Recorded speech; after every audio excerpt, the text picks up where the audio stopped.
राधे राधे, जय श्री कृष्णा। मैं रंजना सरगम अपने प्यारे से यूट्यूब चैनल पे सभी का स्वागत करती हूँ। और ये गाना दीदी के चैनल पे, हमारे चैनल पे जाएगा। आप लोग अपना आशीर्वाद प्यार दुलार दीजिएगा दोस्तों। तो चलिए नाच गीत सुनाते हैं। गोरी बाबा दनिया तुहरी नीली नीली सड़िया, कौनो छाया कला गैना नजरिया ना, कौनो छाया कला गैना नजरिया ना।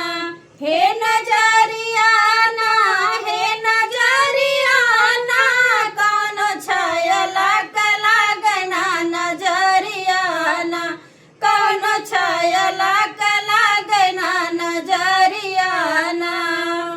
छायला का पगड़ी पापा लाते लाती अइबे, तुहरे महला में धूम मचाइबे ना, तुहरे महला में धूम मचाइबे ना। नील गोरी बाबा दनिया तुहरी नीली नीली सड़िया, कौनो छाया कला गैना नजरिया ना, कौनो छाया कला गैना नजरिया ना। हे नजरिया ना, हे नजरिया ना, कौनो छाया कला गैना नजरिया ना, कौनो छाया कला गैना नजरिया ना। छायला का पगड़ी चाचा लाते लाती अइबे, तुहरे महला में धूम मचाइबे ना, तुहरे महला में धूम मचाइबे ना। गोरी बाबा दनिया तुहरी नीली नीली सड़िया, कौनो छाया कला गैना नजरिया ना, कौनो छाया कला गैना नजरिया ना।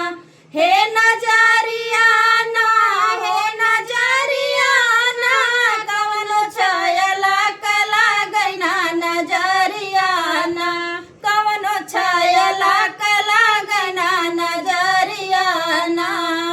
छायला का पगड़ी भैया लाते लाती अइबे, तुहरे महला में धूम मचाइबे ना, तुहरे महला में धूम मचाइबे ना। गोरी बाबा दनिया तुहरी नीली नीली सड़िया, कौनो छाया कला गैना नजरिया ना, कौनो छाया कला गैना नजरिया ना। दोस्तों, हम लोग का गाना कैसा लगा कमेंट करके जरूर बताइएगा। आप सभी का बहुत बहुत धन्यवाद।